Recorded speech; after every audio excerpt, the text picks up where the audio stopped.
ബിസ്മില്ലാഹിർ റഹ്മാനിർ റഹീം.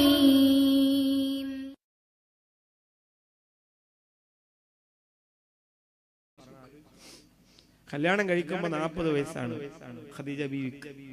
65-ാമത്തെ വയസ്സിൽ അവിടെ നിന്ന് ലോകത്തോട് വിട പറയുമ്പോൾ നബി സല്ലല്ലാഹു അലൈഹി വസല്ലമ തങ്ങളുടെ ഹൃദയം പൊട്ടിപ്പോയി.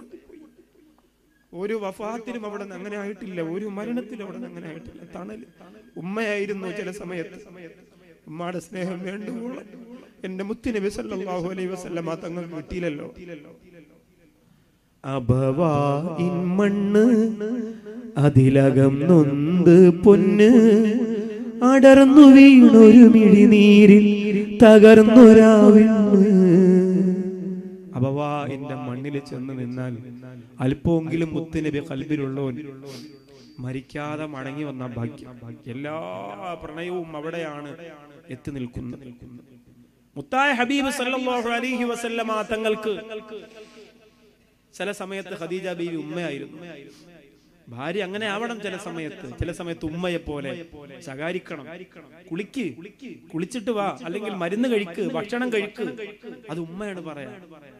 ലോകത്ത് ഉമ്മ അങ്ങനെയല്ലേ സ്നേഹിക്കുക. ഭക്ഷണം കഴിച്ചോന്ന് ആദ്യം മക്കളെ കണ്ടാൽ എന്തെങ്കിലും കഴിക്കാൻ എടുക്കട്ടെ ഓട്ടാണ്. ഞാനിന്ന് ഇങ്ങോട്ട് വരുന്നതിന് നേരത്തെ എന്റെ ഉമ്മാന്റെ അടുത്ത് കയറിയപ്പോ വീട്ടിലെ ജാമ്പയില് വന്ന 3 ജാമ്പ ഫ്രിഡ്ജിനകത്ത് പറിച്ച് സൂക്ഷിച്ചു വെച്ചിരിക്കുകയാണ്. ഞാൻ പറഞ്ഞ സമയമായി ഉമ്മ, പ്രസംഗത്തിന് പോകണം, ട്രെയിനിന്റെ സമയമായി, വണ്ടി വന്ന് കിടക്കണം ഒക്കെ പറഞ്ഞു. ആ സാധനം ഫ്രിഡ്ജിൽ നിന്ന് കണ്ടില്ല, എടുത്തു തന്നു. വീണിട്ട് തെറ്റിയൊക്കെ പൊട്ടിയിട്ടുണ്ട്, എന്നാലും ഈ സാധനം എടുത്തു തരാനുള്ള വെപ്രാളാണ്. എല്ലാ ഉമ്മമാരും അങ്ങനെയാണ്. ഭക്ഷണം കഴിച്ചു. ആദ്യത്തെ ഉമ്മാന്റെ ചോദ്യം അതാണ്. ആരാണ് നിങ്ങളോട് ലോകത്തത് ചോദിക്കുക പ്രിയപ്പെട്ടവരെ? ഇപ്പൊ ഷാഫി ഇപ്പൊ പ്രസംഗം കഴിഞ്ഞാൽ 4 പ്രാവശ്യം എന്റെ ഉമ്മ വിളിക്കും. എന്തായി, ഭക്ഷണം കഴിച്ചോ, എന്തായി, എവിടെ പോയി, അള്ളാഹു ദീർഘായുസ്സ് കൊടുക്കട്ടെ, ശരീരവേദനയും പ്രയാസമൊക്കെ മാറ്റി കൊടുക്കട്ടെ. ഉമ്മ ഉണ്ടെങ്കിൽ അങ്ങനെ ചോദിക്കും. ഖദീജ ബീവി റളിയല്ലാഹു അൻഹ എനിക്ക് ചിലപ്പോൾ ഉമ്മയായിരുന്നു എന്ന് നബിയുനാ മുഹമ്മദ് മുസ്തഫ സല്ലല്ലാഹു അലൈഹി വസല്ലം. അതുകൊണ്ടല്ലേ ഭക്ഷണം കൊണ്ടുപോയി. ജബൽനൂറിൽ നമ്മളൊക്കെ കയറിയതല്ലേ. ഇത്രയും പ്രായം ചെന്ന ഒരു സ്ത്രീ ഒരു ദിവസം 2 പ്രാവശ്യം അതിന്റെ മുകളിൽ ഭക്ഷണം കൊണ്ടുപോകണമെങ്കിൽ അതൊരു ഭാര്യയുടെ സ്നേഹമല്ല, അതൊരു ഉമ്മാന്റെ സ്നേഹമാണ്. ചില സമയത്ത് ഉമ്മയായിരുന്നു, ചില സമയത്ത് ഭാര്യയായിരുന്നു, ചില സമയത്ത് കളിക്കൂട്ടുകാരിയായിരുന്നു, ചില സമയത്ത് പെങ്ങളായിരുന്നു. അങ്ങനെയാണ് ഖദീജ ബീവി റളിയല്ലാഹു അൻഹ. അങ്ങനെ ആവണം ഭാര്യ. സൗന്ദര്യവും പണവും ATM കാർഡും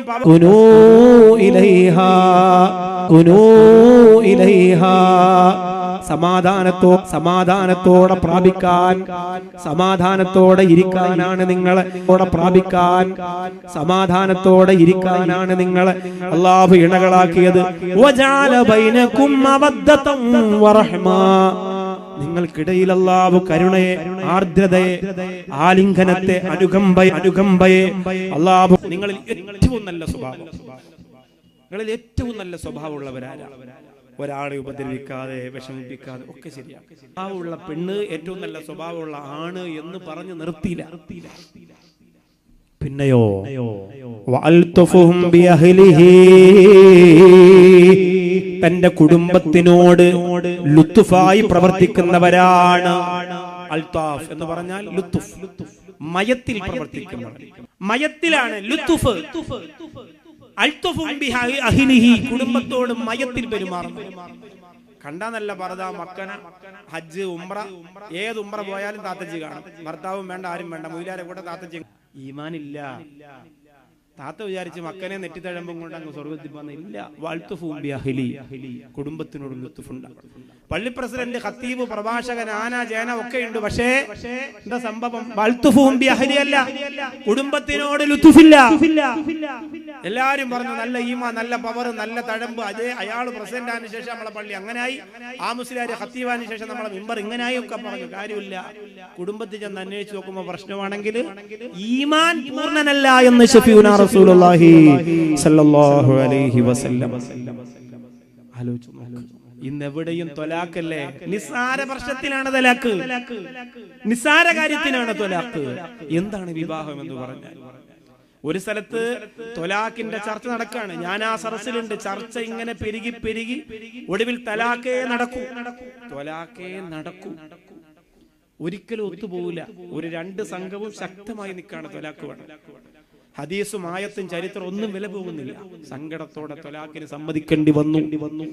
അള്ളാഹുവിന്റെ അർശ് കുലുങ്ങുന്ന അനുവദനീയമായ ഒരു കാര്യം ഉണ്ടെങ്കിൽ അത് തൊലാക്ക്. അള്ളാഹു തആല നമ്മെ കാത്തിരക്ഷിക്കട്ടെ. ഭർത്താവിനോട് പള്ളി കമ്മിറ്റി ഉസ്താദ് പറഞ്ഞു എന്നാൽ അവളെ തൊലാക്കിയില്ലിക്കോ. അപ്പൊ ഭാര്യ പറഞ്ഞ എന്താണെന്നറിയാം, പള്ളി കമ്മിറ്റിയിലൊക്കെ ഇരിക്കുന്നവര് കേട്ടോ, ഭാര്യ പറയാണ് അവിടെ നിന്ന് മൊയിലാരോട്, അല്ലെങ്കിൽ തന്നെ ഇയാള് 100 പ്രാവശ്യം എന്നെ തൊലാക്ക് എല്ലിയിട്ടുണ്ട് നേരത്തെ, ഇയാൾക്ക് ഇത് എന്നെ പരിപാടി. അപ്പൊ തൊലാക്ക് എന്ന് പറഞ്ഞാൽ എന്താ, പിള്ളേര് കളിയാ? ഭാര്യ ഭർത്താവിനോട് പള്ളി കമ്മിറ്റി ഉസ്താദും പറയണ തൊലാക്ക് ഇല്ല. ഭാര്യ പറയാ എത്ര പ്രാവശ്യം കല്യാണം കഴിഞ്ഞ 4ാമത്തെ മാസം തുടങ്ങിയത് തൊലാക്ക് ഇല്ല. ഇത് കളിയാണോ?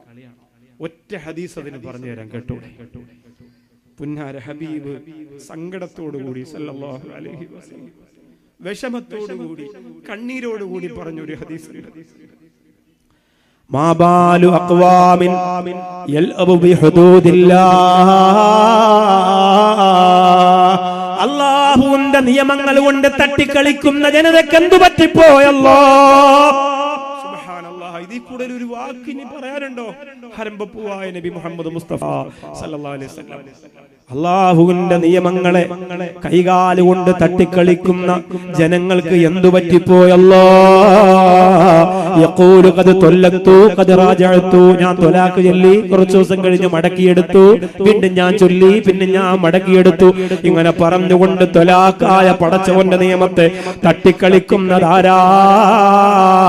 അവർക്ക് എന്തു പറ്റിപ്പോയെന്ന് റൂഹി ഫിദാ നബി മുഹമ്മദ് മുസ്തഫ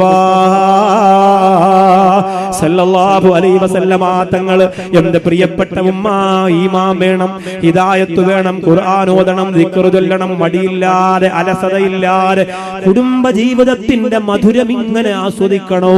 അവിടെയാണ് അല്ലാഹു റബ്ബുൽ ഇസ്സത്ത് ആനന്ദതന്തുലിതമായ ജീവിതം തരുന്നത്.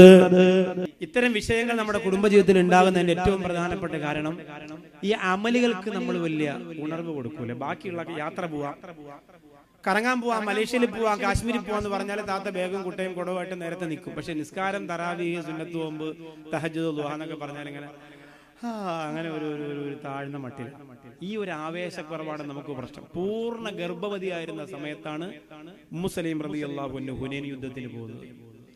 യുദ്ധം എന്ന് പറഞ്ഞാൽ യുദ്ധം വെട്ടാനും കൊല്ലാനൊന്നുമല്ല. പിന്നെയോ കൂടെ പോകുന്ന സഹാബത്തിന് വെള്ളം കൊടുക്കാൻ, അവർക്ക് എന്തെങ്കിലും ആവശ്യം വന്നാൽ ചെയ്തു കൊടുക്കാൻ, അവരുടെ സാധന സാമഗ്രികൾ എന്തെങ്കിലും വഴിയിൽ വീണുപോയാൽ അതെടുത്തു കൊടുക്കാൻ മുസ്ലിം റളിയല്ലാഹു അൻഹു ഹുനൈൻ യുദ്ധത്തിന് സഹാബത്തിന്റെ കൂടെ പോയത് പരിപൂർണ ഗർഭവതിയായിരുന്ന സമയത്തായിരുന്നു ഉമ്മ. ഇന്ന് നമ്മുടെ വീട്ടിൽ നടക്കുന്നതെന്താ? ഭാര്യ ഗർഭവതിയായാൽ ലോകത്തെ ആദ്യത്തെ ഗർഭിണിയായിട്ടാണ് പിന്നെ പെണ്ണവിടെ അവതരിക്കുന്നത്. പിന്നെ വെള്ളം കോരിക്കൂടാ, പിന്നെ ബക്കറ്റിൽ വെള്ളം എടുത്തൂടാ, പിന്നെ മുറ്റവടിച്ചൂടാ, പിന്നെ ബാത്റൂം കഴിയൂടാ, പിന്നെ കിച്ചണിൽ കയറിക്കൂടാ, പിന്നെ പോടും ഇങ്ങനെ റിമോട്ടും കയ്യിൽ വെച്ച് ഹാളിൽ തന്നെ ഇരിക്കുക. അതല്ലെങ്കിൽ ഒരു യൂട്യൂബ് ചാനൽ തുടങ്ങി തന്റെ പ്രസവത്തിന്റെ 1ാമത്തെ ദിവസം മുതൽ ഞാൻ ഗർഭിണിയാണെന്ന് പറഞ്ഞ് അവിടം മുതൽ അങ്ങോട്ട് പ്രസവിക്കുന്നത് വരെ ഇങ്ങനെ കാണിക്കാൻ. ഒരു പെണ്ണ് ഈ അടുത്ത സമയത്ത് വയറ് കാണിച്ച് അഭിനയിച്ചു, കുറച്ച് അങ്ങനെ കാണിച്ച് അഭിനയിച്ചപ്പോ കുറെ മോശം അടിയിൽ കമന്റ്, കുറെ ജോലി അടിയിൽ കമന്റ്, കുറെ ജോലി ഇല്ലാത്ത കുറെ ആളുകൾ, ഉപ്പാപ്പാർക്ക് കുറെ മൊബൈലും വല്ല കാക്കമാരും വാങ്ങിച്ചു കൊടുത്തു. വീട്ടിൽ ഒരു ശല്യമില്ലല്ല. 6 വയസ്സുള്ള മക്കളെ കൊണ്ട് ശല്യമില്ല, മൊബൈൽ കൊടുക്കുക. 60 വയസ്സുള്ള ഉപ്പാപ്പായെ കൊണ്ട് ശല്യമില്ല, മൊബൈൽ കൊടുക്കുക. അവിടെ ഇരുന്നാൽ എല്ലാത്തിനും അടിയിൽ മാഷാ അല്ലാഹ് ലാ ഹൗല വലാ ഖുവത ഇല്ലാ ബില്ലാഹ് അങ്ങനെ ഇടാം. എല്ലാത്തിനും അടിയിൽ മാഷാ അല്ലാഹ് ലാ ഹൗല വലാ ഖുവത ഇല്ലാ ബില്ലാഹ് അങ്ങനെ ഇടാം. അടുത്ത സമയത്ത് ചെറിയങ്കീട് ഒരാൾ മരണം, ഞാനും കൂടെ ഉള്ള ഒരു ഗ്രൂപ്പാണ്. ആ ഗ്രൂപ്പിനകത്ത് ഒരാൾ അടിയിൽ മാഷാ അല്ലാഹ്. അങ്ങനെ പ്രശ്നം വന്നപ്പോൾ അദ്ദേഹം പറഞ്ഞു, മാപ്പാക്കണം, ഞാൻ എൻ്റെ വീട് പാലിയാച്ചിന് ഉണ്ടാക്കി വെച്ച സ്റ്റിക്കറായിരുന്നു, അറിയാതെ ഇട്ടുപോയതാണ്. വീടിനിട്ട മാഷാ അല്ലാഹ് മരിപ്പിനായി, ഇതാ പ്രശ്നം. അങ്ങനെ എടുത്തിട തട്ടലോട് എന്തൊക്കെ അവസ്ഥകളാണ് പ്രിയപ്പെട്ടവരെ നടക്കുന്നത്. അതുകൊണ്ട് ശ്രദ്ധിക്കും. പൂർണ്ണ ഗർഭവതിയായിട്ട് ഹുനൈൻ യുദ്ധത്തിന് പോവാണ് ഉമ്മു സലീം റളിയല്ലാഹു അൻഹ. സഹാബത്തിനെ സഹായിക്കാൻ, അവർക്ക് എന്തെങ്കിലും ആവശ്യമുണ്ടെങ്കിൽ ചെയ്തു കൊടുക്കാൻ തളർന്നിരുന്നില്ല. ഒരു പെണ്ണ് എന്തെങ്കിലും ഒരു കാര്യം കിട്ടാൻ കാത്തിരിക്കുകയാണ്, നിസ്കാരം ഒഴിവാക്കാൻ, ഇബാദത്ത് ഒഴിവാക്കാൻ. ഉണർവ് വേണം, ഉന്മേഷം വേണം, ആവേശം വേണം. അല്ലാഹുവേ പടച്ചവനേ, ബദരീങ്ങളുടെ ഉമ്മയെന്നറിയപ്പെടുന്ന ഒരു ഉമ്മയെ നിങ്ങൾക്കറിയോ? ബദരീങ്ങളുടെ മാതാവെന്നാണ് ചരിത്രം ആ പെണ്ണിന് പേര് കൊടുത്തിരിക്കുന്നത്. ബദരീങ്ങളുടെ മാതാവ് ആ മഹദിയുടെ പേര് പറഞ്ഞ് ചരിത്രം പറയുന്നതിന്റെ പുണ്യം കൊണ്ട് അല്ലാഹുവേ ഈ മജ്ലിസിന്റെ എല്ലാ ശർറുകളും നീ മാറ്റണേ അല്ലാ, എല്ലാ മുറാദുകളും നീ ഹാസിലാക്കണേ അല്ലാ. ബദരീങ്ങളുടെ ഉമ്മ. അപ്പോ മുആദ്, മുഅവ്വിദ്, ഔഫ് തുടങ്ങി 7 ബദരീങ്ങളുടെ ഉമ്മ. അങ്ങനെ ഒരു ഉമ്മ ഇല്ല ലോകത്ത്, ഒറ്റ ഉമ്മയേ ഉള്ളൂ, അത് ഈ ഉമ്മയാണ്. 7 ബദരീങ്ങൾ ബദർ യുദ്ധത്തിൽ പങ്കുകൊണ്ട് 7 മക്കളുടെ ഉമ്മ എന്ന ഒരു യോഗ്യത ലോകത്തൊരേ ഒരു ഉമ്മാക്കേ ഉള്ളൂ. താൻ പ്രസവിച്ച 7 മക്കളും ബദർ യുദ്ധത്തിലാണ്. അല്ലാഹു, എന്തോ ഒരു ഭാഗ്യമാണ്, എന്തോ ഒരു ഭാഗ്യമാണ്. താൻ പ്രസവിച്ച 7 മക്കളും ബദർ യുദ്ധത്തിനിറങ്ങി. അല്ലാഹുവേ, അതിലാദ്യത്തെ മക്കള് മുആദുണ്ടല്ലോ, മുഅവ്വിദുണ്ടല്ലോ. അവരാരെന്നറിയോ? മുത്തായ ഹബീബ് നബി സല്ലല്ലാഹു അലൈഹി വസല്ലമ തങ്ങളെ ആരാണ് പരിഹസിച്ചത്? ആരാണ് ചീത്ത വിളിച്ചത്? ആരാണ് കുറ്റപ്പെടുത്തിയത്? അബൂജഹലല്ലേ. ആ അബൂജഹലിന്റെ തല ഞാൻ വെട്ടുമെന്ന് പറഞ്ഞ് ബദർ യുദ്ധത്തിലിറങ്ങിയ മുആദും മുഅവ്വിദും ഈ പ്രിയപ്പെട്ട ഉമ്മാന്റെ മക്കളാണ് പെങ്ങളെ. നമുക്ക് മക്കളില്ലേ? മുത്തുനബിയുടെ സ്നേഹം അവർക്ക് എത്രയാ? 15ഉം 16ഉം വയസ്സായി സ്റ്റാൻഡിൽ നിന്ന് കഞ്ചാവുമായി പോലീസ് പിടിച്ചെന്ന് പറയുന്നില്ലേ? അല്ലാഹുവേ, ഉമ്മാക്ക് ചോദ്യം ചെയ്യാൻ പറ്റാത്ത വിധം ന്യൂ ഇയർ ആഘോഷത്തിന് പോയി കള്ളുമോന്തി വീട്ടിലേക്ക് വന്ന മക്കള് മാതാപിതാക്കളെ ചോദ്യം ചെയ്യുന്ന മക്കളല്ലേ? അവരെ പേടിച്ചിട്ടല്ലേ നിങ്ങൾ കഴിയുന്നത്? ഉമ്മ, ഞാൻ പോവുകയാണ് ബദർ യുദ്ധത്തിന്. എന്റെ മുത്തുനബിയെ പരിഹരിച്ചവന്റെ തലവെട്ടാതെ ഞാൻ വരൂല ഉമ്മ എന്ന് പറഞ്ഞു പോയ മക്കളുടെ ഉമ്മ ആരാണെന്നറിയോ? മഹദിയായ അഫ്റാ റളിയല്ലാഹു അൻഹാ. അഫ്റാ റളിയല്ലാഹു അൻഹാ, നിങ്ങൾ ഒരുപാട് പേര് കേട്ടിട്ടില്ല, നിങ്ങൾ ഒരുപാട് ആ ചരിത്രം പഠിച്ചിട്ടില്ല. അഫ്റാ റളിയല്ലാഹു അൻഹയുടെ 7 മക്കൾ അല്ലാഹുവിന്റെ ബദർ യുദ്ധത്തിൽ പങ്കെടുത്തവരാണ്. ബദർ യുദ്ധത്തിൽ പങ്കെടുത്തവരിൽ ഷഹീദായവർക്ക് കിട്ടുന്നത് വലിയ ദറജയാണ്.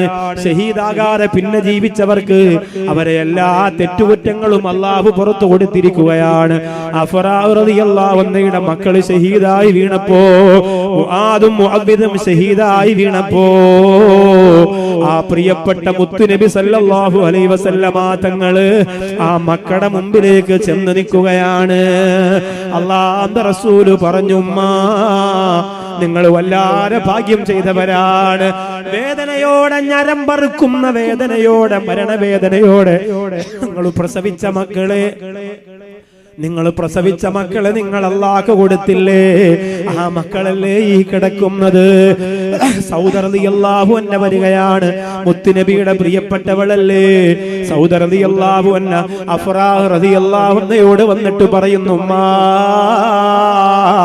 നിങ്ങളെപ്പോലെ ഭാഗ്യവതി ലോകത്താരാ?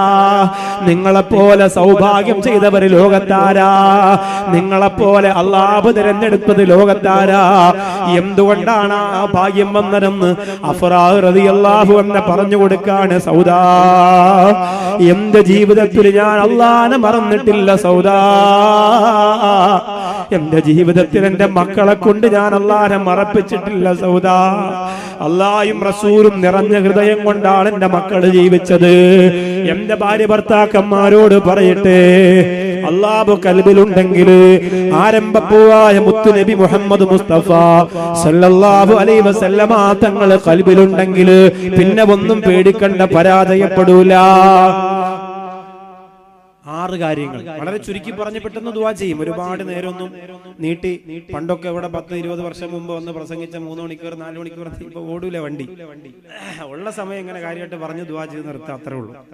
എന്തെങ്കിലുമൊക്കെ പറ്റുമെങ്കിൽ നിങ്ങൾ ചെയ്തു കൊടുക്കണം. ബക്കറ്റിന്റെ സമയത്തൊക്കെ കാര്യമായിട്ട് പറയാനൊന്നും പറ്റിയില്ല, പക്ഷെ നിങ്ങൾ നല്ല മനസ്സോടെ ചെയ്തു കൊടുത്താൽ കാരുണ്യവാനായ അള്ളാഹു ഈ കാലാവസ്ഥയിൽ ഈ കടലോരത്ത് ഇത്രയും പന്തലും സ്റ്റേജും ഒക്കെ കെട്ടി നിങ്ങൾക്ക് എത്രയോ സൗകര്യങ്ങൾ ഒരുക്കി തന്നു. ആ പാവങ്ങൾ അവർക്ക് ലക്ഷ്യം അവരെ പള്ളി ഒന്ന് മെച്ചപ്പെടുത്തണം. സ്ത്രീകൾക്കൊന്നും സൗകര്യമില്ല. അവിടെ യാത്രക്കാരൊക്കെ ഒരുപാട് വരുന്ന സ്ഥലമാണ്, ടൂറിസ്റ്റുകളൊക്കെ വരുന്ന സ്ഥലമാണ്. അപ്പൊ സ്ത്രീകൾ ഇവിടെ നിസ്കരിക്കാൻ സൗകര്യം ഉണ്ടോ എന്ന് ചോദിച്ചാൽ പള്ളിയോട് ചേർന്ന് അവർക്ക് വേണ്ടി ഒരു സംവിധാനം ഒരുക്കി കൊടുക്കണം. പിന്നെ കറണ്ട് ബില്ലെന്നൊക്കെ പറയുന്നത് മാസാമാസം ഇപ്പൊ സ്നേഹസാഗരം അതറിയാത്തത് ഞാൻ പോലും അറിയാത്ത ഒരു ഉസ്താദ് എന്നെ വിളിച്ചു പറഞ്ഞതാ, സ്നേഹസാഗരത്തിന്റെ കറണ്ട് ബില്ല് അദ്ദേഹം അടച്ചോളും. ബാക്കവി നിങ്ങൾ ആ ബില്ല് നമ്പരൊക്കെ ഒന്ന് പറഞ്ഞു കൊടുത്താൽ മതി. ഞാനത് വാട്സപ്പിൽ അയച്ചു കൊടുത്തു. അദ്ദേഹത്തിന്റെ പേര് ഞാൻ പോലും അറിയരുത് എന്നാണ് അദ്ദേഹത്തിന്റെ ആഗ്രഹം. ആലോചിച്ചു നോക്ക്, എല്ലാ മാസത്തെയും കറണ്ട് ബില്ല് അടയ്ക്കുന്നത് 2 മാസം കൂടുമ്പോൾ വരുന്ന വലിയ കറണ്ട് ബില്ലല്ലേ, രോഗികളല്ലേ. അവിടെ പിന്നെ വളരെ നിയന്ത്രിച്ചാണ് അവിടുത്തെ രാജുവേട്ടൻ നിയന്ത്രിക്കുക കാര്യങ്ങളൊക്കെ, ഫാനും ലൈറ്റും ഒക്കെ വളരെ സ്ട്രിക്റ്റ് ആയിട്ടാണ് കൈകാര്യം ചെയ്യുന്നത്. എങ്കിൽ പോലും ഒരു സ്ഥാപനമാണ്, 19 രോഗികൾ കിടക്കുന്ന സ്ഥലമാണ്, കിച്ചണ്, മിക്സി, ഫ്രിഡ്ജ്, അങ്ങനെ ഒരുപാട് സൗകര്യങ്ങൾ അവിടെ ഉണ്ടല്ലോ. അപ്പൊ ആ കറണ്ട് ബില്ല് അടയ്ക്കുന്നത് ഒരു പാവപ്പെട്ട സഹോദരനാണ്. അള്ളാഹു ഈ സദസ്സിൽ വെച്ച് അദ്ദേഹത്തിന് ദുആ ചെയ്യുകയാണ്, കാരുണ്യവാനായ റബ്ബേ അദ്ദേഹത്തെ നീ കൈവടിയില്ല റഹ്മാൻ. എനിക്ക് പോലും അറിയില്ല പടച്ചോനെ, എനിക്ക് പോലും അറിയില്ല അല്ലാഹ്. തിരിച്ചു കൊടുക്കാൻ ഇത്തരം മജ്ലിസുകൾ വെച്ച് ഹൃദയം പൊട്ടിയുള്ള ദുആ മാത്രമേ ഉള്ളൂ. അദ്ദേഹത്തെ രക്ഷപ്പെടുത്തണേ പടച്ചോനെ. അദ്ദേഹത്തിന് അതിനു പകരം അദ്ദേഹം എന്താണോ ആഗ്രഹിക്കുന്നത് വിട്ടുകൊടുത്താൽ സർവ്വതും പോകും. അതുകൊണ്ട് മുറുകെ പിടിച്ചോ. അല്ലാഹുവേ പടച്ചവനെ നീ അനുഗ്രഹിക്കണേ അല്ലാ. ഒന്നാമത്തെ കാര്യമാണ്, മഹാന്മാര് പറയുകയാണ്, പരസ്പരം സാന്ത്വനിപ്പിക്കേണ്ടി വന്നാൽ സാന്ത്വനിപ്പിക്കണം എന്നാണ്. ഭാര്യയുടെ ഉപ്പ മരിച്ചുപോയി. അപ്പൊ ഭർത്താവ് അടുത്ത് ചെന്നിട്ട് തോളത്തൊന്ന കയ്യൊക്കെ ഇട്ട്, വിഷമിക്കണ്ട, ഞാനുണ്ട് കൂടെ, എല്ലാ കാര്യത്തിലും ഞാനുണ്ട്. എന്റെ വീട്ടിൽ ഇനി ഉപ്പയുമായി ബന്ധപ്പെട്ട അടക്കത്തിനോ കവറൊട്ടിനോ അല്ലെങ്കിൽ ഉപ്പാക്ക് എന്ത് ബാധ്യതയുണ്ടോ എന്റെ സ്വന്തം സഹോദരൻ ഏറ്റെടുക്കേണ്ടത് ഞാൻ ആസ്വദിപ്പിച്ചു കൊണ്ടുപോകണം. അല്ലാതെ വീട്ടിൽ വന്ന് ആ കിളവിന് ചാവാൻ കണ്ട നേരെ IPL നടക്കുന്ന സമയത്ത് അങ്ങനല്ല. നമ്മൾ അങ്ങനെയല്ല പറയേണ്ടത്, സാന്ത്വനിപ്പിക്കേണ്ട സമയമാണ്. അപ്പോ സാന്ത്വനിപ്പിക്കണം, ആശ്വസിപ്പിക്കണം. ചില സഹോദരിമാർക്കൊക്കെ ഈ മെൻസസിന്റെ സമയത്ത് വയറുവേദന, തലവേദന, ക്ഷീണം, ദേഷ്യം, ചില സഹോദരിമാർക്ക് ഒന്നും ഉണ്ടാവൂല, എന്നാലും ഇതൊക്കെ ഉള്ളതായിട്ട് അഭിനയിക്കും. ഒരു ജോലിയും ചെയ്യൂല. ആ സമയത്ത് ഭയങ്കര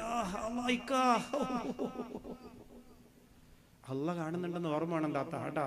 മാറാത്ത വേദന ചിലപ്പോ കിട്ടില്ല. ഈ സമയത്ത് ഭർത്താവ് എന്ത് ചെയ്യണം? ആശ്വാസ വാക്കാണ് പറയേണ്ടത്. അല്ലാതെ അവളെ മുമ്പ് ചെന്ന് മൊബൈൽ ഉണക്കി അവളെടുത്ത് നിന്നിട്ട് നീ വിഷമിക്കണ്ട, ഇന്ന് പാത്രമൊക്കെ ഞാൻ കഴുകിക്കോളാം, നമുക്ക് കടയിൽ നിന്ന് ചപ്പാത്തി വാങ്ങിക്കാം, നീ ടെൻഷൻ അടിക്കല്ലേ, ഞാനില്ല കൂടെ, ഇത് നിനക്ക് മാത്രമല്ല ലോകത്തെല്ലാ പെണ്ണിനുള്ളതല്ലേ. അങ്ങനെ പറഞ്ഞൊരു ആശ്വാസ വാക്ക്. ജിബ്രീൽ അലൈഹിസ്സലാത്തു വസ്സലാമിനെ കണ്ട് ആദ്യത്തെ രംഗമല്ലേ, ആദ്യത്തെ സന്ദർശനമല്ലേ, ഭയന്ന് പനി പിടിച്ച് വിറച്ചാണ് വീട്ടിലേക്ക് അള്ളാന്റെ റസൂൽ സല്ലല്ലാഹു അലൈഹി വസല്ലമ തങ്ങൾ വരുന്നത്. അവിടെ ഒരു ആശ്വാസം ആവശ്യമാണ്, അവിടെ ഒരു സാന്ത്വനം ആവശ്യമാണ്. കൊടുക്കാൻ അല്ലാഹു കൊടുത്തിട്ടുണ്ട്. ബീവി ഖദീജ റളിയല്ലാഹു അൻഹാ പുതപ്പ് കൊണ്ട് ശരീരത്തെ മൂടി. ലാ യുഖ്സികല്ലാഹു അബദാ, നബിയേ അല്ലാഹ് കൈവടിയൂല നബിയേ. ഒരു വാക്കുമതി, ചേർത്ത് പിടിച്ചു, പുതപ്പിട്ട് മൂടി ചേർത്ത് പിടിച്ചു. അല്ലാഹ് കൈവിടൂല നബിയേ. ഭാര്യക്ക് വേദന വന്ന്, ഭാര്യക്ക് പ്രശ്നങ്ങൾ ഉണ്ടായി, അസുഖം വന്ന്, എന്നിട്ടും കാല് നീര് വന്ന് മൊണ്ടി പിന്നെ അടുക്കളയിൽ പോയി ജോലി ചെയ്യാൻ. ആ സമയത്ത് ഭർത്താവ് മൊബൈൽ പിട്ട് മൂടു ഖദീജ. ആരെ മൂടണ കാര്യ? നീ ആ പെണ്ണിനെ അപ്പം മൂടാനുള്ളത്. നീ ഒന്ന് അകത്ത് വരൂ, ജോലി ഒന്നും ചെയ്യണ്ട, കട കിടക്കട്ടെ, ഇന്ന് കടയിൽ നിന്ന് ഫുഡാക്കാം, നീ വാ, ഈ സുഖമില്ലാതെ എങ്ങനെയാണെന്ന് കഷ്ടപ്പെടണം, ആർക്ക് വേണ്ടിയാ? നീ എനിക്കുള്ളതല്ലേ, എനിക്ക് നീയല്ലേ ഉള്ളൂ. ഒരു വാക്ക് പറയാ നിങ്ങളൊന്ന് മനസ്സ് കാണിക്കും. കട പൊട്ടി, കച്ചവടം പൊട്ടി, കടവും കടക്കിണിയുമായി നിരാശയോടെ സങ്കടത്തോടെ വരികയാണ് ഭർത്താവ്. ഭാര്യ പറയണം, ആകെയുള്ള മോതിര ഇതും കൊണ്ടുപോയി തിന്നി തിന്നി. അങ്ങനല്ല പറയേണ്ടത്. ഞാൻ അന്ന് പറഞ്ഞു നിങ്ങൾ എന്റെ ഒന്ന് സ്വർണ്ണം എടുത്ത് ഇസ്ലാമിക ജ്വല്ലറിയാണെന്ന് പറഞ്ഞു കൊണ്ട് കൊടുക്കാൻ പോയപ്പോ ഞാൻ പറഞ്ഞു നിങ്ങളെ ശ്രദ്ധിക്കണം, നിങ്ങളെ കൊണ്ട് മൊത്തത്തിൽ മുങ്ങും എന്ന് പറഞ്ഞപ്പോ നിങ്ങൾ കേട്ടില്ലല്ലോ. ഇപ്പൊ അനുഭവിച്ചോളി എന്നല്ല പറയണ്ട. പോട്ടേക്കാ, നമുക്ക് എന്തൊക്കെ കിട്ടി, എന്തൊക്കെ പോയി, ലോകത്ത് ആർക്ക് എന്തൊക്കെ പോകുന്നു. അള്ളാഹു നമുക്ക് ഇനി ഒരു വഴി തരും ഇൻഷാ അല്ലാഹ്. ഒരു വാക്ക് പറഞ്ഞാല് നഷ്ടപ്പെട്ടതിന്റെ തിരിച്ച് കോടിക്കണക്കിന് ഇരട്ടി തിരിച്ചിട്ടില്ല ആ പാവപ്പെട്ടനുണ്ടാവുമായിരുന്നു. അങ്ങനെ ഒരു വാക്ക് പറയാത്തത് കൊണ്ട് അയാള് കള്ളിഷാപ്പിലേക്ക് പോയി, അയാള് വേറെ പെണ്ണിന്റെ അടുത്തേക്ക് പോയി, അയാള് നാടിന് വേണ്ടാത്ത കൊള്ളരുതാത്തവനായി മാറി. ഈ ഒരു വാക്ക് നീ പറയാത്തതുകൊണ്ടാണ്, ഉറപ്പായിട്ടും അത് പറയാത്തത് കൊണ്ടാണ്. സാന്ത്വനിപ്പിക്കലിന്റെ ഒരു വാക്ക്. അലി റളിയല്ലാഹു അൻഹു ഒരിക്കൽ കരഞ്ഞുകൊണ്ട് വന്നു ഫാത്തിമ റളിയല്ലാഹു അൻഹയുടെ വീട്ടിൽ. സാധാരണ ഫാത്തിമ റളിയല്ലാഹു അൻഹ കരയുമ്പോൾ അലിയാര് തങ്ങൾ ആശ്വസിപ്പിക്കലുണ്ട്. പക്ഷെ ഇന്ന് കരഞ്ഞത് അലിയാര് തങ്ങളാണ്. ഫാത്തിമ റളിയല്ലാഹു അൻഹ ചോദിച്ചു, പ്രിയപ്പെട്ട അലിയേ, നിങ്ങൾ കരയുന്നത് എന്തിനാണ്? അലി റളിയല്ലാഹു അൻഹു പറഞ്ഞു, എന്റെ കരച്ചിലിന്റെ കാര്യം പറഞ്ഞാൽ നിനക്ക് പരിഹരിക്കാൻ പറ്റുമോ? പറ്റൂല എന്നറിയാം അലിയാര് തങ്ങൾക്ക്, അതുകൊണ്ടാണ് ദേഷ്യപ്പെട്ടത്. എന്തേ നിങ്ങൾ ഇങ്ങനെ ഇരിക്കുന്നത്? നിങ്ങളുടെ പ്രസരിപ്പ് പോയല്ലോ, നിങ്ങളുടെ കണ്ണ് നിറഞ്ഞിട്ടുണ്ടല്ലോ, എന്തോ വലിയ സങ്കടമുണ്ടല്ലോ, എന്തേ പ്രശ്നമെന്ന് ഫാത്തിമ റളിയല്ലാഹു അൻഹ ചോദിക്കുമ്പോ മഹാനായ അലി റളിയല്ലാഹു അൻഹു പറയുന്നു, ഫാത്തിമ, നിനക്ക് പരിഹരിക്കാൻ പറ്റോ? ഫാത്തിമ റളിയല്ലാഹു അൻഹ പറഞ്ഞ മറുപടി എന്തെന്നറിയോ? അല്ലാഹുവിന്റെ റസൂലിന്റെ പൊന്നുമോളാണ് ഈ ഫാത്തിമയെങ്കിൽ, കരളിന്റെ കഷണമാണെന്ന് അവിടെന്ന് പറയുന്നത് സത്യമാണെങ്കിൽ ആ വിഷയം ഞാൻ പരിഹരിച്ചു തരും അലിയേ. ഉറപ്പിന്റെ വാക്ക്, കാരിരുമ്പിന്റെ കരുത്തുറ്റ വാക്ക്. ഫാത്തിമ റളിയല്ലാഹു അൻഹയ്ക്ക് അത്രത്തോളം സഹിച്ചില്ല അലിയാര് തങ്ങളുടെ കണ്ണ് നിറഞ്ഞത്. ഒരു സാന്ത്വനിപ്പിക്കൽ ആവശ്യമാണ്. അലിയാര് തങ്ങൾ തളർന്നു പോയാൽ ഈ കുടുംബം തകർന്നു പോകും. ഈ ഈന്തപ്പനയോലയുടെ കൊട്ടാരം ഈ അറേബ്യയുടെ മരുഭൂമിയിൽ വീണുടഞ്ഞു പോകുമല്ലോ എന്ന് ഫാത്തിമ റളിയല്ലാഹു അൻഹക്കറിയാം. അതുകൊണ്ട് പറഞ്ഞു, പറയൂ അലിയേ, പറയൂ അലിയേ. അലി റളിയല്ലാഹു അൻഹു പറഞ്ഞു, മുത്തുനബി സല്ലല്ലാഹു അലൈഹി വസല്ലമ തങ്ങളിൽ നിന്ന് ഭക്ഷണം കഴിച്ചത് ഉസ്മാൻ റളിയല്ലാഹു അൻഹുവിന്റെ വീട്ടിലാണ്. അവിടുന്ന് ഭക്ഷണം സഹാബത്തും എല്ലാവരും കഴിച്ചിട്ട് ഉസ്മാന് വേണ്ടി ദുആ ചെയ്യുന്ന കണ്ടപ്പോൾ എൻ കണ്ണ് നിറഞ്ഞുപോയി. എനിക്കങ്ങനെ കഴിയില്ലല്ലോ, എനിക്കങ്ങനെ കഴിയില്ലല്ലോ, എന്റെ വീട്ടിൽ അതിനുള്ള ആഹാരമില്ലല്ലോ, എനിക്കും എന്റെ ഫാത്തിമാക്കും കഴിക്കാനുള്ള പത്തിരി പോലും ഇല്ലാത്ത വീട്ടില് മുത്തുനബിയും സഹാബത്തിനെയും വിളിച്ചൊരു വിരുന്ന് കൊടുക്കാൻ പറ്റൂലല്ലോ. ഇതൊരുപാട് ഞാൻ പറഞ്ഞിട്ടുള്ള ചരിത്രമായതുകൊണ്ട് ആവർത്തന വിരസത ഒഴിവാക്കാൻ ഞാൻ ചുരുക്കുകയാണ്. ഫാത്തിമ റളിയല്ലാഹു അൻഹ പറഞ്ഞു, വിളിക്കൂ, മുത്തുനബിയെ വിളിക്കൂ, നാളെ ഉച്ചക്കത്തെ ഭക്ഷണം ഇവിടെയാക്കാ. അല്ലാഹുവിന്റെ റസൂലിനെ ഓടിപ്പോയി വിളിച്ചു. ഫാത്തിമ റളിയല്ലാഹു അൻഹ അടുപ്പ് പോലുമില്ലാത്ത വീട്ടിന്റെ കത്ത് കല്ല് വെച്ച് കലം വെച്ചു. അല്ലാഹുവേ, വെള്ളം കോരി നിറച്ചിട്ട് പുന്നാര ഹബീബിന്റെ കരളിന്റെ കഷണം കരയുകയാണ്. അല്ലാഹുവേ, നിന്റെ മുത്ത് റസൂലിന്റെ മോചിസത്ത് കൊണ്ട് അവിടുത്തെ പൊന്നുമോൾ, അവിടുത്തെ ഫാത്തിമയുടെ ഭർത്താവിന്റെ സങ്കടം മാറ്റിക്കൊടുക്കാൻ അവർക്ക് ഭക്ഷണം തരണേ അല്ലാ. പുന്നാര ഹബീബും സഹാബത്തും ഈന്തപ്പന ഓലയുടെ നാര് കൊണ്ട് നിർമ്മിച്ച ഫാത്തിമ റളിയല്ലാഹു ഒരു ഭർത്താവിനെ ആശ്വസിപ്പിക്കാൻ വേണ്ടി തന്റെ പൊന്നാര ഹബീബിന്റെ മോചിസത്ത് അല്ലാഹുവിനോട് ചോദിച്ചു വാങ്ങിയ ലോകത്തിന്റെ മാണിക്യമേ ഫാത്തിമത്തു സഹറ റളിയല്ലാഹു തആല. ലോകത്തൊരു പെണ്ണിന് കഴിയോ? എന്തേലും പറഞ്ഞ് ആസ്വദിപ്പിച്ചതല്ല, ആ കണ്ണ് നിറഞ്ഞപ്പോ സഹിച്ചില്ല. ഭാര്യക്കൊരു വിഷമമുണ്ടായാല് അത് എന്ത് വിഷയാവട്ടെ, ചിലപ്പോ ഭാര്യക്കൊരു വിഷമമുണ്ടായാല് അത് എന്ത് വിഷയാവട്ടെ, ചിലപ്പോ അവള് മനഃപൂർവ്വം ചെയ്ത ഒരു കാര്യം കൊണ്ടാവാം. ഭർത്താവ് മനഃപൂർവ്വം ഒരു പൊട്ട ബിസിനസ്സിൽ പൈസ കൊണ്ടിട്ടു, പൊട്ടിപ്പോയി. ചൂടാവരുത്. അബദ്ധങ്ങൾ ആർക്ക് സംഭവിക്കുമല്ലോ. നിങ്ങൾ വലിയ മിടുക്കിയാന്ന് കരുതിയിട്ട് സംഭവിക്കൂലെന്ന് പറയാൻ പറ്റൂല. അപ്പൊ നമ്മൾ അവരെ സമാധാനിപ്പിക്കണം, ആശ്വസിപ്പിക്കണം. അത് നമ്മുടെ കടമയാണ്. അപ്പോ വിശദീകരിക്കുന്നില്ല, സമയക്കുറവാണ്. പരസ്പരം നമ്മൾ സാന്ത്വനിപ്പിക്കണം, ആശ്വാസവാക്ക് പറയണം, ഭാര്യ ഭർത്താവിനോട്, ഭർത്താവ് ഭാര്യയോട്. രണ്ടാമത്തത്, രണ്ടുപേരും പരസ്പരം ഇരിക്കുന്ന സമയത്ത് മുഖപ്രസന്നത വേണം. ജോലി കഴിഞ്ഞ് ഭർത്താവ് വരാണ്, ഭയങ്കര ക്ഷീണാണ്, കഷ്ടപ്പാടാണ്, കടക്കാർ വഴി പിടിച്ചു നിർത്തി ദേഷ്യപ്പെട്ടിട്ടുണ്ട്, കുറെ അസുഖങ്ങളുണ്ടെന്ന് ഡോക്ടർ ടെസ്റ്റ് ചെയ്തപ്പോൾ പറഞ്ഞു, ഒക്കെയാണ്. അപ്പൊ നിങ്ങൾ എങ്ങനെ വരേണ്ടത്? അതൊക്കെ മറച്ചു വെച്ച് നല്ല സന്തോഷത്തോടെ വരിക. ഉമ്മു സലമ റളിയല്ലാഹു അൻഹ മകൻ മരിച്ചിട്ട് ആ മകന്റെ മയ്യത്ത് കുളിപ്പിച്ച് പൊതിഞ്ഞ് അപ്പുറത്ത് റൂമിൽ കിടത്തിയിട്ട് ജോലി കഴിഞ്ഞ് വന്ന ഭർത്താവിന് സങ്കടാവൂന്ന് കരുതിയിട്ട് അതപ്പ പറഞ്ഞില്ല. ഞാൻ ഖത്തറിൽ നിൽക്കുന്ന ഭർത്താവിനെ വിളിച്ചിട്ട് പറയും, നിങ്ങൾ എന്നെ ഇവിടെ ഭദ്രകാളിയെ ജയിലിലാക്കിയിട്ടങ്ങ് പോയി, നിങ്ങൾ ഉമ്മയെ കൂടെ കൊണ്ടുപോയിക്കൂടായിരുന്നു. എല്ലാ ഗൾഫുകാരും മരണം നടന്നാല് നെഞ്ചു പൊട്ടി അറ്റാക്ക് വന്ന് ദുഃഖം താങ്ങാനാകാതെ കുഴഞ്ഞു വീണ് മരിച്ചു, കേട്ടിട്ടില്ലേ പത്രത്തിൽ?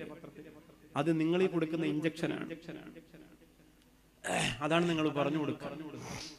ആ പാവപ്പെട്ടവൻ അങ്ങനെ അത് നീറി ടെൻഷനാ. പിന്നെ കുറെയൊക്കെ നമ്മൾ മറച്ചു വെക്കണം, കുറെ സങ്കടങ്ങൾ നമ്മൾ മറക്കണം, കുറെ രോഗങ്ങൾ നമ്മൾ മറക്കണം, കുറെ പ്രയാസങ്ങൾ നമ്മൾ മറക്കണം. ഖദീജ ബീവി റളിയല്ലാഹു അൻഹ ആട് കാഷ്ടിക്കുന്ന പോലെ കാഷ്ടിച്ചു എന്നാണ് ചരിത്രം. ഖുവൈലിദിന്റെ മുതലാളിയുടെ മോള് ഫാത്തിമ റളിയല്ലാഹു അൻഹ പറഞ്ഞു, യാ റസൂലല്ലാഹ്, ഇതാരാണ് ഈ കിടക്കുന്നത്? രാജകുമാരിയല്ലേ നബിയേ? അങ്ങനെയാണ് അള്ളാന്റെ ഹബീബ് അവരെ സാന്ത്വനിപ്പിക്കാൻ തന്റെ തട്ടം കടയിൽ വിൽക്കാൻ വേണ്ടി കൊണ്ടുപോയി മുത്തുനബി മുഹമ്മദ് മുസ്തഫ സല്ലല്ലാഹു അലൈഹി വസല്ലം ഒരു സാന്ത്വനം കൊടുക്കാൻ, ഒരു സന്തോഷത്തോടെ ഇരിക്കാൻ. അയ്യൂബ് നബി അലൈഹി സ്വലാത്തു വസ്സലാം ഈ കാടും മലയും സുഖമില്ലാതെ നടന്നു കയറി, ഭാര്യ ചുമന്നുകൊണ്ട് നടന്നു. നബിയായതുകൊണ്ട് മാത്രം ക്ഷമിച്ചതല്ല, അങ്ങനെ ഒരു തോന്നലുണ്ടോ? ഒരു നബി ആയതുകൊണ്ട് അദ്ദേഹം ക്ഷമിച്ചു എന്നല്ല. അയ്യൂബ് നബി അലൈഹി ഇസ്ലാമിന്റെ ചരിത്രത്തിൽ കാണാം, സഹനത്തിന് ശക്തി തന്നത് ഭാര്യയുടെ മുഖം കൂടിയാണ്. ഭാര്യയുടെ മുഖം കൂടിയാണ്, റഹ്മത്തിന്റെ മുഖം. റഹ്മത്ത് എന്ന സഹോദരിയുടെ ഭാര്യയുടെ മുഖം, ആ മുഖം കണ്ടപ്പോ സഹിക്കേണ്ടി വന്നു. എനിക്ക് അങ്ങനെ ഒരു ഭാര്യയാകാൻ പറ്റും, ആലോചിക്കുക. അയ്യൂബ് നബി പറയാണ്, ഞാൻ നബി ആയതുകൊണ്ട് മാത്രമല്ല, റഹ്മത്ത് എന്ന എന്റെ ഭാര്യയുടെ മുഖത്തേക്ക് നോക്കുമ്പോൾ എന്റെ എല്ലാ അസുഖങ്ങളും എന്റെ എല്ലാ വേദനകളും ഇതിൽ കൂടുതൽ അള്ളാഹു തന്നാലും റഹ്മത്ത് എന്നെ നോക്കും. ആലോചിക്കുക, ഇതിൽ കൂടുതൽ അള്ളാഹു തന്നാലും റഹ്മത്ത് എന്നെ നോക്കും എന്ന പ്രതീക്ഷയാണ് എന്റെ ജീവിതം. അള്ളാന്റെ ഹബീബ് സല്ലല്ലാഹു അലൈഹി വസല്ലം തങ്ങൾ, നിങ്ങൾ നബിയാണെന്ന് പറഞ്ഞ് നടക്കുന്നുണ്ടല്ലോ എന്ന് പറഞ്ഞ ആയിഷ റളിയല്ലാഹു അൻഹയുടെ മുഖത്ത് പുഞ്ചിരിച്ചുകൊണ്ടല്ലാതെ നോക്കിയില്ല. ദേഷ്യത്തോടെ പുഞ്ചിരിച്ചുകൊണ്ടല്ലാതെ നോക്കിയില്ല. ദേഷ്യത്തോടെ നോക്കിയ ഭാര്യമാർ നാണിച്ചുപോയി. 1000 പൂക്കളിൽ കണ്ണിന്റെ ആറ്റലാം നൂറിന്റെ ആ സുഗന്ധം ആരിരോ പാടുന്ന ഉമ്മയിൽ ഇല്ലല്ലോ, ആ തിരുഹബീബിന്റെ സ്നേഹനാദം. മതിയാകാത്ത വാക്യമേ, കൊതിതീരാ പ്രകാശമേ, അതിദൂരം ഇരുന്നു ഞാൻ പാടുന്നു നബിയേ. അല്ലാഹുവേ, നമ്മുടെ മുഖം കറക്കാതെ സൂക്ഷിക്കാൻ തൗഫീഖ് നൽകണേ റബ്ബേ. എല്ലാ സമയത്തും അങ്ങനെ രോഗം, പ്രയാസം, കടം, കഷ്ടപ്പാട്, എന്നാലും ഭാര്യയുടെ മുന്നിൽ പ്രസന്നവദനായി നിൽക്കാൻ. ഭാര്യക്ക് ഒരുപാട് പ്രശ്നങ്ങൾ, വീട്ടിൽ നിന്ന് ഉമ്മ വിളിച്ചപ്പോ അങ്ങനെ ബാധ്യത, അവിടത്തെ ഇത് മറ്റത് എല്ലാം ഉണ്ട്. ഭർത്താവിന്റെ മുമ്പിൽ ആ ഒരു മുഖപ്രസന്നതയോടെ സന്തോഷത്തോടെ പുഞ്ചിരിച്ച് കഴിയാൻ പറ്റുന്ന, ഒരു മാനസിക ഉല്ലാസത്തിന് കഴിയുന്ന ഒരു നിറപ്പ കിട്ടാറുന്ന മുഖം. അല്ലാഹുവേ, പടച്ചവനെ, ആ തൗഫീഖ് ഞങ്ങൾക്ക് നൽകണേ അല്ലാ. മൂന്നാമത്തത് മഹാന്മാര് പറയുകയാണ്, പരസ്പരം രസവും തമാശകളും ഉണ്ടാക്കുക. പരസ്പരം രസവും തമാശകൾ ഉണ്ടാക്കുക. ഞാൻ പള്ളി പ്രസിഡന്റാണ്, ഞാൻ നാട്ടിലെ മന്ത്രിയാണ്, MLA ആണ്, ഞാൻ പ്രഭാഷകനാണ്, ഞാൻ പള്ളിയുടെ ഖത്തീബാണ്, എനിക്കങ്ങനെ വീട്ടിൽ വന്ന് കളിച്ചിരിക്കാനൊന്നും പറ്റില്ല. അത് ഇസ്ലാം പറഞ്ഞ ഭർത്താവല്ല. ഉമർ റളിയല്ലാഹു അൻഹു വീട്ടിൽ കുട്ടികളെ പോലെ കളിക്കുമായിരുന്നു എന്ന്. കുഞ്ഞിനെ മാത്രം തോളത്തിരുത്തി ആന കളിക്കണ്ട, ഭാര്യ കൂടെ ഇരുത്തിക്കോ. നിങ്ങൾ എന്താണ് ഈ പറഞ്ഞത്? ഭാര്യ ഭർത്താക്കന്മാര് പരസ്പരം സ്നേഹം പങ്കിടുന്നത് മക്കൾ കാണട്ടെ എന്നാണ് ഇസ്ലാം പറയുന്നത്. അവര് കാണട്ടെ. യാത്ര പോകുമ്പോ പാപ്പ ഉമ്മാക്ക് ഒരു മുത്തം കൊടുക്കാണ്. അപ്പൊ ഉമ്മ മക്കള് അങ്ങനെ പറയണ്ട. മക്കള് നോക്കട്ടെ, മക്കള് കണ്ടോട്ടെ, ഒരു മുത്തം കൊടുക്കുക, ഒരു സ്നേഹം പങ്കിടുക, എന്നിട്ട് പോവാ. ഭാര്യ ആ നിർവൃതിയിൽ എങ്ങനെ ജീവിക്കുക, മക്കളത് കണ്ടു പഠിക്കുക. ഓ അപ്പയും സ്നേഹമാണ്. അങ്ങനെ അല്ലാതെ ഞാൻ ഇറങ്ങാണല്ലേ ഇറങ്ങിക്കോളി, അവളെ അറ്റത്ത് കിടക്കും, ഭർത്താവ് മറ്റേ അറ്റത്തോട് ഇറങ്ങി പോകും. മക്കൾ ഇത് കാണില്ലേ? നാളെ അവരെ ജീവിതം ഇങ്ങനെ തന്നെ, അവരെ ജീവിതവും ഇങ്ങനെ തന്നെ. രസവും തമാശയാണ്. അടുക്കളയിൽ കുറെ നേരം കസേരയിട്ട് വെറുതെ പോയിരിക്കും. അപ്പൊ ഭാര്യയൊക്കെ എന്ത് പറ്റി, ഇങ്ങോട്ടൊന്നും വരാത്ത ആളാണല്ലോ, ഞാൻ ഇവിടെ കിടന്ന് മരിച്ചാൽ പോലും ഈ വീട്ടിൽ ആരും അറിയില്ലല്ലോ, ഇപ്പൊ അടുക്കള തന്നെ ഉണ്ടല്ലോ. അങ്ങനെയല്ലേ ഒരു പരിഗണന തരാൻ എന്റെ മനസ്സ് പറയാം. അത് സ്വീകരിക്കണം.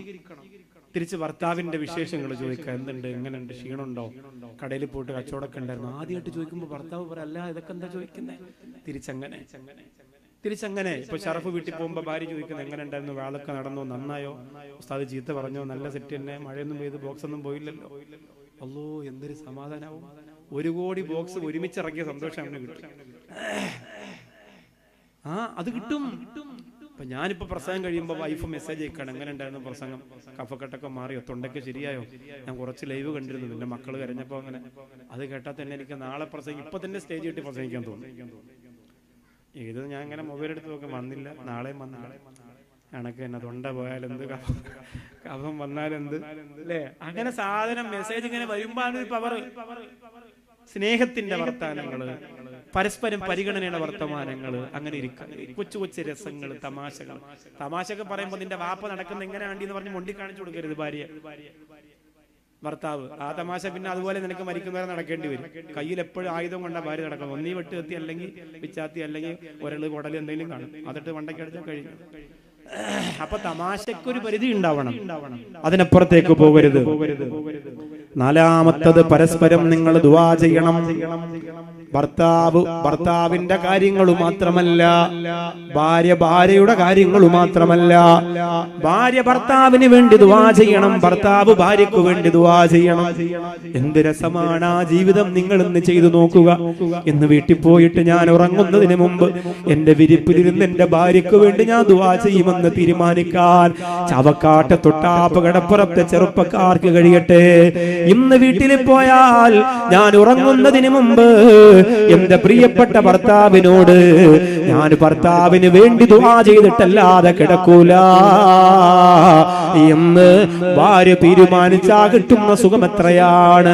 അതിനു വേണ്ടിയാണ് അല്ലാഹു ഖുർആൻ ഒരു ദുആ പറഞ്ഞു തന്നത്. റബ്ബനാ ഹബ് ലനാ മിൻ അസ്വാജിനാ വദുർരിയാതിനാ ഖുർറത അയൂന വജഅൽനാ ലിൽ മുത്തഖീന ഇമാമാ. ഈ ദുആ നിങ്ങളുടെ ജീവിതത്തിൽ വലിയ മാറ്റമുണ്ടാകട്ടെ. ഈ ദുആ നിങ്ങളുടെ ജീവിതത്തിൽ വലിയ നേട്ടമുണ്ടാകട്ടെ. ഇനിയും പ്രധാനപ്പെട്ട 2 കാര്യങ്ങൾ കൂടി പറയാനുണ്ട്. അല്ലാഹുവേ, കുടുംബജീവിതത്തിന്റെ പരിപൂർണമായ ആനന്ദം കിട്ടാൻ, കുടുംബജീവിതത്തിന്റെ പരിപൂർണമായ ആസ്വാദന അല്ലാഹുവേ ഈ മജ്ലിസിൽ ഇത്ര ശ്രദ്ധയോടെ എഴുന്നേറ്റ് പോകാതെ കുടുംബജീവിതത്തിന്റെ സമാധാനം കുതിച്ചുകൊണ്ടിരുന്ന പാവങ്ങളെ നീ രക്ഷപ്പെടുത്തല്ലാ. ഖബറിലെ സമാധാനം നിങ്ങൾക്ക് വേണോ എന്ന് 50 വർഷം പഴക്കമുള്ള പള്ളി എവിടെ നിന്ന് ചോദിച്ചുകൊണ്ട് നിൽക്കാണ്. നിങ്ങൾക്ക് ജീവിതത്തിലെ സമാധാനം മാത്രം മതിയോ? നിങ്ങൾക്ക് ദുനിയാവിലെ സമാധാനം മാത്രം മതിയോ? 3 കഷ്ണം വെള്ളത്തുണിയിൽ പൊതിഞ്ഞ് ഖബറിന്റെ അകത്ത് കൊണ്ടുവെക്കുമ്പോ അവിടെ നിങ്ങൾക്കൊരു സമാധാനം വേണ്ടേ? അത് പറഞ്ഞു കൊടുക്കടാ ബാക്കവി. അത് എന്നെ സഹായിക്കലാണ്, എന്റെ പരിസരത്ത് നിസ്കാര സൗകര്യം ഒഴിക്കലാണ്, എന്നെ പരിപാലിക്കലാണ്, എന്നെ വളർത്തലാണ്, എന്നെ സ്നേഹിക്കലാണ് എന്ന് ആ പള്ളി വിളിച്ചു പറയുന്നത് നിങ്ങളോട് പങ്കുവെക്കുകയാണ്. കേൾക്കേണ്ടവർക്ക് കേൾക്കാം, തള്ളേണ്ടവർക്ക് തള്ളാ. അല്ലാഹു എന്തെങ്കിലും നിഅമത്ത് തന്നിട്ടുണ്ടോ? അല്ലാഹു ഒരു ജോലി തന്നിട്ടുണ്ടോ? അല്ലാഹു നല്ല മക്കളെ തന്നിട്ടുണ്ടോ? അല്ലാഹു അഭിവൃദ്ധി തന്നിട്ടുണ്ടോ? അല്ലാഹു സൗഭാഗ്യം തന്നിട്ടുണ്ടോ? അതിൽ നിന്ന് ഒരു വിഹിതം അൽഹംദുലില്ലാഹ് അർഹതപ്പെട്ട ഈ സംവിധാനങ്ങൾക്ക് മാറ്റിവെക്കാം. ഇൻഷാ അല്ലാഹ് 2 കാര്യങ്ങളോട് പറഞ്ഞു ദുആ ചെയ്യാം. അത് വിശദീകരിച്ച് പ്രസംഗത്തിലേക്ക് കടക്കാനുള്ള സമയമില്ല. 4 പറഞ്ഞു. അത് നിങ്ങൾ ശ്രദ്ധിക്കുമെന്ന് ഞാൻ ചിന്തിക്കുന്നു. സാന്ത്വനിപ്പിക്കണം, പരസ്പരം മുഖം കറുപ്പിക്കരുത്, ഭർത്താവും കറുപ്പിക്കരുത്. നമ്മളൊക്കെ വാതില് ഭാര്യ കറുപ്പിക്കരുത് ഭർത്താവും കറുപ്പിക്കും. ഭർത്താവ് ദേഷ്യം വന്നാലും മുഖം കറുപ്പിക്കും, അതും പാടില്ല. ഭാര്യയുടെ മുന്നിൽ എല്ലാ പ്രതിസന്ധികളും മറന്ന് പുഞ്ചിരിക്കണം. പിന്നെ പരസ്പരം ദുആ ചെയ്യുന്ന കാര്യം പറഞ്ഞു. അൽഹംദുലില്ലാഹ് അങ്ങോട്ടും ഇങ്ങോട്ടും ദുആ ചെയ്യുന്ന കാര്യം പറഞ്ഞു. ഇനി 5-മത്തത് ന്യൂനതകൾ ഉണ്ടാവും. എനിക്ക് കുറെ ന്യൂനതകൾ ഉണ്ടാവും, നിങ്ങൾക്ക് കുറെ ന്യൂനതകൾ ഉണ്ടാവും. അത് പറഞ്ഞിട്ട് എന്ത് ചെയ്യാൻ പാടില്ല? അത് പറഞ്ഞിട്ട് നമ്മൾ കളിയാക്കാൻ പാടില്ല. ഞാൻ മുമ്പ് പ്രസംഗിക്കുമ്പോൾ എപ്പോഴും നിങ്ങൾ കാണുമല്ലോ, ഇങ്ങനെ എപ്പോഴും ഇങ്ങനെ ഒരുപാട് പ്രസംഗത്തിലൊക്കെ കാസറ്റിലും സീഡിയിലൊക്കെ പണ്ടെടുക്കും. അതൊരു ന്യൂനതയാണ് ഒരു മനുഷ്യന്റെ. ഇപ്പൊ അത് ശ്രദ്ധിച്ച് മനസ്സിലാക്കി കുറച്ചെടുത്തു. അത് അലർജിയും ഈ യാത്രയും പല സ്ഥലത്തെ വെള്ളം അങ്ങനെയൊക്കെ അല്ലേ. അപ്പൊ അങ്ങനെ ഉണ്ടാവുന്ന ഒരു ചില ശരീരങ്ങൾക്ക് അതിന്റെ ഒരു അലർജി ബുദ്ധിമുട്ടുണ്ടാവും. അത് ആ ഒരു അലർജി പറഞ്ഞിട്ട് എന്റെ ഭാര്യ എന്ത് ചെയ്യാൻ പാടില്ല? എന്ത് പ്രസംഗാണ്, മൂക്കും ചെറിഞ്ഞ് എന്ന് പറയാൻ പാടില്ല. ന്യൂനതകൾ ഉണ്ടാവും. ചിലപ്പോൾ കാല് ചെറിയ വളവുണ്ടാവും, അല്ലെങ്കിൽ മുടിക്ക് ചിലപ്പോൾ പ്രശ്നം ഉണ്ടാവും, പല്ലിന് പ്രശ്നം ഉണ്ടാവും, ഭാര്യക്കും ഭർത്താവിനും കുറെ പ്രശ്നങ്ങൾ സംസാരത്തിനുണ്ടാവും. അങ്ങനെ കുറെ ന്യൂനതകൾ മനുഷ്യനല്ലേ, ചെറിയ ന്യൂനതകൾ ഉണ്ടാവും. അത് പരസ്പരം പറഞ്ഞിട്ട് എന്ത് ചെയ്യാൻ പാടില്ല? അങ്ങോട്ടും ഇങ്ങോട്ടും കുറ്റപ്പെടുത്താൻ പാടില്ല. രണ്ടുപേരുടെയും ന്യൂനത മനസ്സിലാക്കിയിട്ട് അത് എനിക്ക് അല്ലാഹു തന്നതാണെന്ന് മനസ്സിലാക്കിയിട്ട് സ്വയം സഹിക്കാൻ മനസ്സ് വെക്കാം. 6-മത്തത് ബന്ധുക്കളെ ബഹുമാനിക്കും. ഞാൻ എൻ്റെ ഭാര്യയുടെ ഉമ്മ, ഉപ്പ, സഹോദരിമാർ, അവരെ ബഹുമാനിക്കണം. ഭാര്യ തിരിച്ച് ഭർത്താവിന്റെ ഉമ്മ, ഉപ്പ, സഹോദരങ്ങളെ ബഹുമാനിക്കണം. പക്ഷെ ഇപ്പൊ ഒരു സൈഡ് മാത്രമേ നടക്കുന്നുള്ളൂ. ഏത് സൈഡ്? ഭർത്താവ് ഭാര്യയുടെ ഉമ്മയെ ബഹുമാനിക്കും, ഭാര്യയുടെ വീട്ടിൽ പോവും, അവിടെ സാധനങ്ങളൊക്കെ ഒക്കെ ചെയ്യും. പക്ഷെ ഭാര്യ ഭർത്താവിന്റെ ഉമ്മ ചെറിയ പ്രശ്നങ്ങൾ ഉണ്ടാവും. ഭർത്താവിന്റെ ഉമ്മക്ക് മലക്കൊന്നല്ലോ. ഭർത്താവിന്റെ ഉമ്മ ജിബ്രീലിന്റെ കുഞ്ഞുമ്മയാണോ? ചാവക്കാട് ജനിച്ച ഉമ്മന്നല്ലേ? അപ്പൊ പ്രശ്നങ്ങൾ ഉണ്ടാവും. അമ്മായി പോരായിട്ട് തോന്നും, പ്രശ്നങ്ങൾ ഉണ്ടാവും. അപ്പൊ അവരെ ബഹുമാനിക്കണം. നിങ്ങൾ നാളെ അമ്മായി ആവും. ഇപ്പൊ തന്നെ തുടങ്ങിയിട്ടുണ്ട് പരിപാടികളൊക്കെ. അപ്പോ നിങ്ങൾ നാളെ അമ്മായി ആകുമ്പോ നിങ്ങളും സഹിക്കേണ്ടവരാണ്, നിങ്ങളും ഈ വിഷയങ്ങളെ ഫേസ് ചെയ്യേണ്ടവരാണ്. അപ്പൊ പരസ്പരം ബഹുമാനിക്കണം, ബന്ധുക്കളെ ബഹുമാനിക്കണം. നിങ്ങൾ പരസ്പരം ബഹുമാനിക്കണമെന്ന് നിർബന്ധമാണ്. ബന്ധുക്കളെ ബഹുമാനിക്കണം. ഭർത്താവ് ഭാര്യയുടെ ബന്ധുക്കളെ, ഭാര്യ ഭർത്താവിന്റെ ബന്ധുക്കളെ. അല്ലാഹുവേ, അങ്ങനെ സ്നേഹവും ആശ്വാസവും ഇഷ്ടവും സാന്ത്വനവും പുഞ്ചിരിയും പരിഗണനയും പരിഗണനവും പരിചരണവും മുസ്തഫ മുഹമ്മദ് സല്ലല്ലാഹു അലൈഹി വസല്ലം وإلى حضرة سلطان الهند خواجة معين الدين الجستي الأجميري قدس الله سره العزيز وإلى حضرة مشايخنا في سلسلة القادرية والجستية والرفائية وسائر الطرق الأولياء الله رضي الله عنهم وإلى حضرة شيخي وأستاذي حسن حاجي البروري قدس الله سره العزيز وإلى حضرة شيخنا صلاح الدين القادري النارنيلي قدس الله سره العزيز. الفاتحة. أعوذ بالله من الشيطان الرجيم.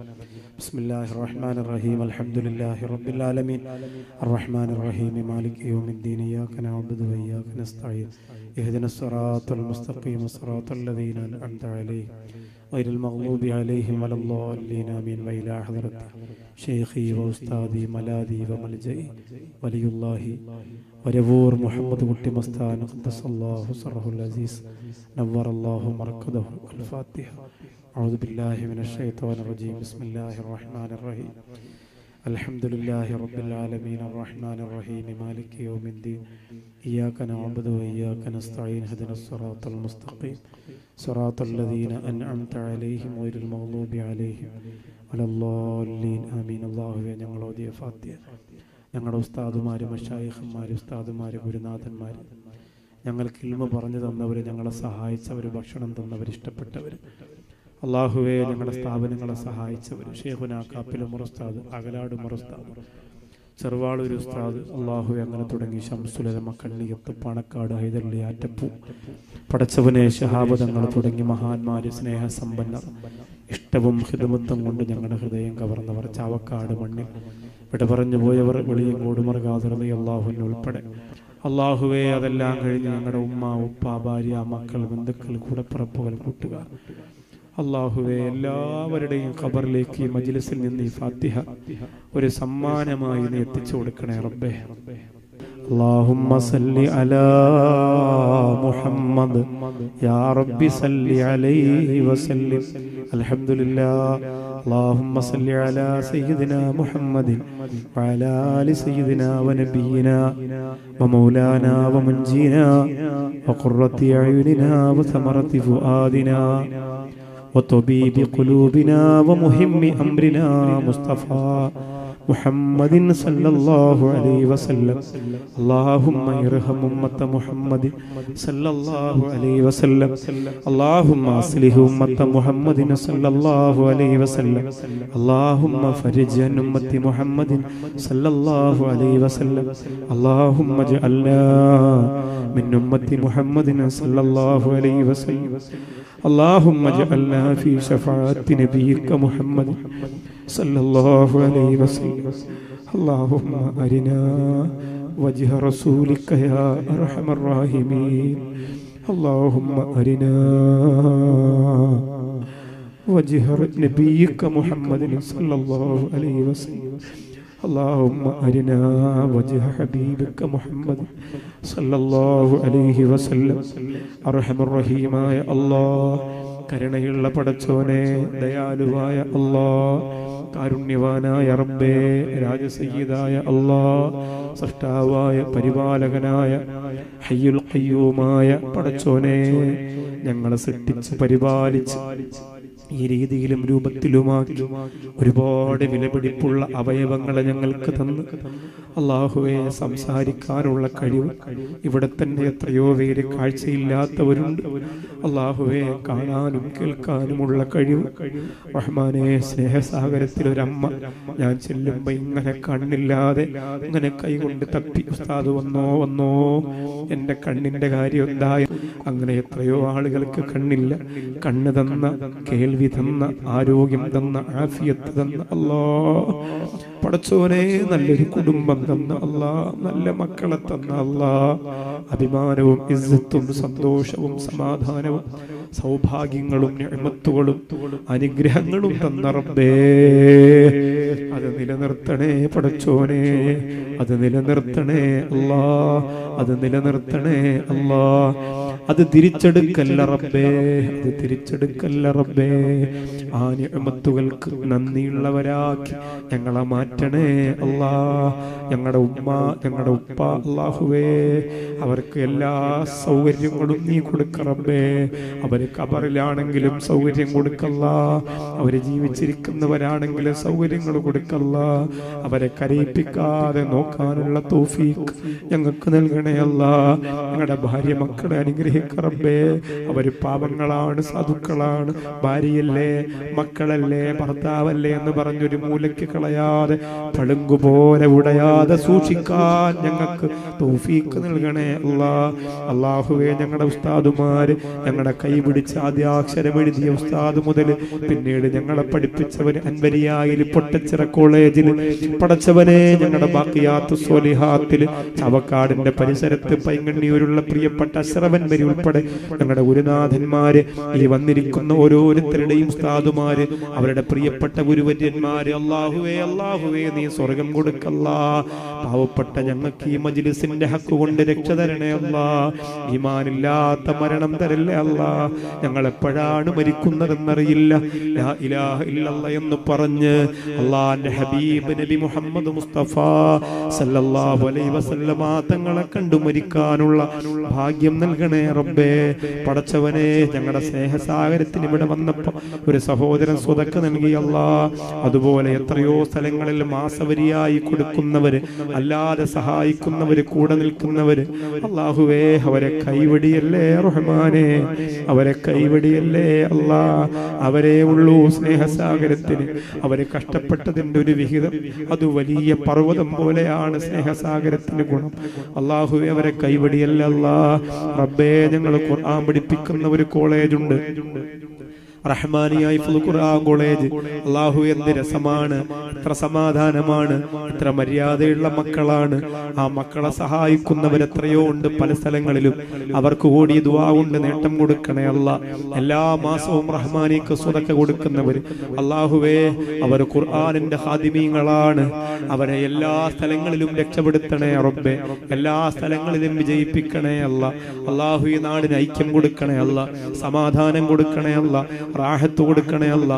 ഈ മസ്ജിദിന്റെ കീഴിൽ വെച്ച് ഈ പരിപാടി കൂടി നടന്നവര്, സ്റ്റേജ് കെട്ടിയവര്, പന്തലൊരുക്കിയവര്, കഷ്ടപ്പെട്ടവര് അല്ലാഹ് അതൊക്കെ നാളെ ആഖിറത്തിൽ വലിയ മുതൽ കൂട്ടാക്കണേ റഹ്മാനെ. സംഘാടക സമിതി, സ്റ്റേജിലിരിക്കുന്ന അലി സാഹിബ് ഉൾപ്പെടെ മറ്റ് സഹോദരങ്ങൾ ഉൾപ്പെടെ എല്ലാവർക്കും ഇസ്സത്ത് കൊടുക്കണേ അല്ലാ. വനിതാ വോളണ്ടിയർമാര്, പാവങ്ങള്, സാധുക്കൾ അല്ലാഹുവേ, അവർക്ക് ജീവിതത്തിൽ വലിയ പ്രഭയും പ്രകാശവും സന്തോഷവും കൊടുക്കല്ലാ. സ്വതക്ക നൽകിയവര്, കൊടുക്കാനൊന്നുമില്ലാത്തവര്, സ്വർണം ചോദിച്ചപ്പോൾ കരഞ്ഞുകൊണ്ട് സങ്കടത്തോടെ ഇരുന്നവര് എല്ലാവരെയും സഹായിക്കല്ലാ. എല്ലാ മജ്ലിസിലും സ്വർണം തരുന്ന ദുആ സഹർക്ക് ദുആ ചെയ്യുമെന്ന് പറഞ്ഞിട്ടുണ്ട്. ഈ മജ്ലിസിന്റെ ദുആ നീ അവർക്ക് എല്ലാം കൊടുക്കണേ റബ്ബേ. എത്രയോ നാട്ടിലുള്ളവര്, ഗൾഫിലുള്ളവര്, എത്രയോ കാലങ്ങൾക്ക് മുമ്പുള്ള സദസ്സിൽ പറഞ്ഞവര്, അവർക്ക് ഈ ചാവക്കാട് തൊട്ടാപ്പ് കടപ്പുറത്ത് ദുആ നീ കൊടുക്കണേ അല്ലാ, നീ കൊടുക്കണേ അല്ലാ, നീ കൊടുക്കണേ അല്ലാ. റഹ്മാനും റഹീമുമായ പടച്ചോനെ, ഈ സദസ്സ് ഞങ്ങളുടെ ജീവിതത്തിന്റെ അവസാനത്തെ സദസ്സാക്കല്ലേ അല്ലാ. ലബ്ബൈക അല്ലാഹുമ്മ ലബ്ബൈക ചൊല്ലി ലക്ഷക്കണക്കിന് ആളുകൾ മക്കത്തേക്ക് വരികയാണ്. അവരിൽ ഒരാളാകാൻ അല്ലാഹുവേ ഞങ്ങൾക്കും നീ ഭാഗ്യം നൽകണേ അല്ലാ. മരിക്കും മുമ്പ് നൽകണേ അല്ലാ. അല്ലാഹുവേ, ഇതുവരെ മക്കത്ത് പോകാത്തവര്, ഇതുവരെ മദീനത്ത് പോകാത്ത